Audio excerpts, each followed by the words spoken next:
Okay, hello YouTube. We got another DIY today.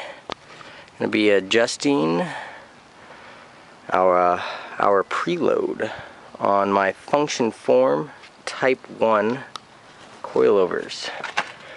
Now, I've had these on for about 8,000 miles now. Still looking pretty clean. I live in California. When I came here, this had come loose and it looked like this.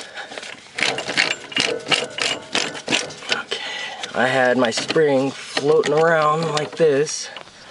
My preload had come undone. Okay, so that's measured at 7 inches. Now all you gotta do is spin this back up. I recommend cleaning the threads if you have some very dirty roads where you live before you mess with any of this stuff. Good old WD-40, help you out real nice. Now see, I'm spinning this bottom one up to the top one. Now the top one's not moving. Oh, okay, so it's starting to move. So now what you would do, this is basically what it's going to look like. You got one spanner wrench on the bottom, one spanner wrench on top as I'm dropping them, and hit your grooves.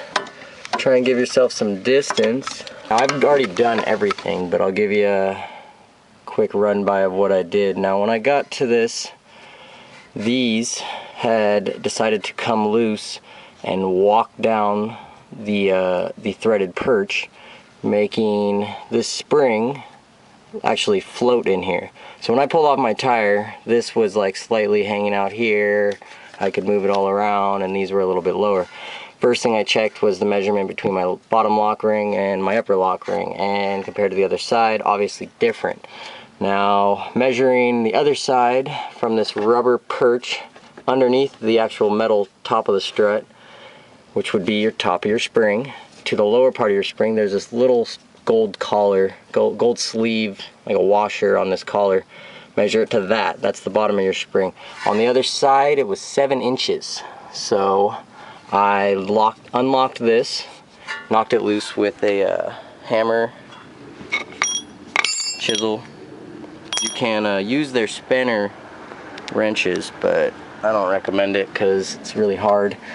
Most people say it's easiest to get this off the car and do all this.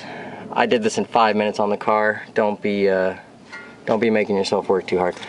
So once again, you're gonna loosen this. You're gonna knock this up. Mind you, clean your threads if you live in a dirty area. I don't, so I'm good. Plus I don't drive the car enough. Okay, so push this back up, and then until you get some spring tension, start measuring it. It should be 7 inches, okay? From the top of the spring to the bottom of the spring. Once you're satisfied, spin this bottom collar back up there. You lock that down by holding one spanner wrench on the top.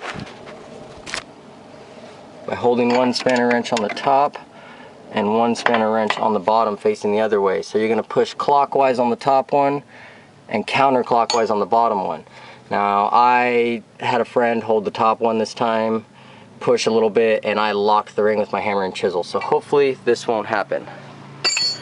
Alright, make sure everything's locked up, throw your wheel back on, and make sure your measurements are good. Have a great day.